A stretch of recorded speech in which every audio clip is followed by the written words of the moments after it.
supplanting the requisites categorically provided by law, ay hindi talaga makakapaprocess. So pinipili nyo yung gusto nyo i-process. Paano natin? Sila lamang ang nakapag-identify initially ng 17 congressmen. At doon sa kanilang mga testimony, lumalabas na rin ang pangalan ni Saldico and Martin Romualdez. Ngayon, kung ayaw ninyong bigyan sila ng protection under that law, kaya siguro umayaw na sila sa ICI. So what is their status now with the DOJ? Are you insisting that they restitute? How much? How do you compute it? If I may, Your Honor. Oh, yes. If I may, Your Honor, to be consistent, the Department of Justice... No, you are not consistent from the beginning. Ako ko sasabihin to be consistent.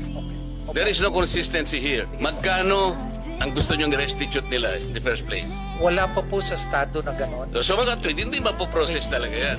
Pinoproseso po namin, Your Honor, yung kanyang application.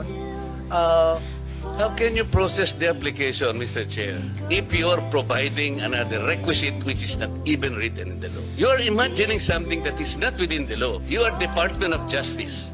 Ito yung sinasabi ko sa inyo. You're supposed to be the chief. Pwede ho bang magdagdag, Your Honor? Halimbawa po, sa pagitan po ng pagpapalitan ng statement mula sa witness, sinabi ng isang witness, di ba? Kasama ako sa sindikatong ito, di ba?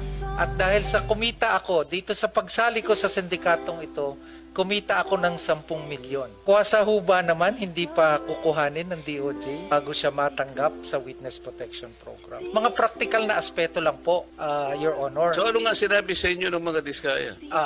Na-determine ninyo kung magkano ang kinita nila? Diba? Kaya po, Your Honor... Hindi nga, nakuha nyo na ba? Did they admit to you na sila ay nangulimpat ng ganito karaming pera? I have to explain myself. Opo. Hindi ko dinidepensa ng mga taong yon. Opo. Ginawa ko lamang yon doon sa nalalaman ko na ma-identify natin ang pinaka-mastermind dito. Yun lang, wala nang iba.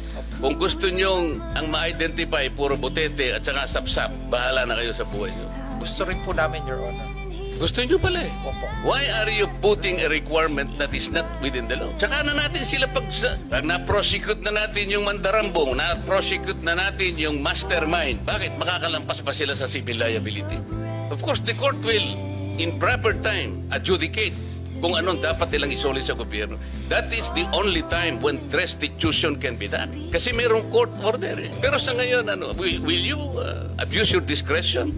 Na kaya niyong gawin ito kahit na wala sa batas. How can the Department of Justice do that? You're supposed to be the embodiment of justice.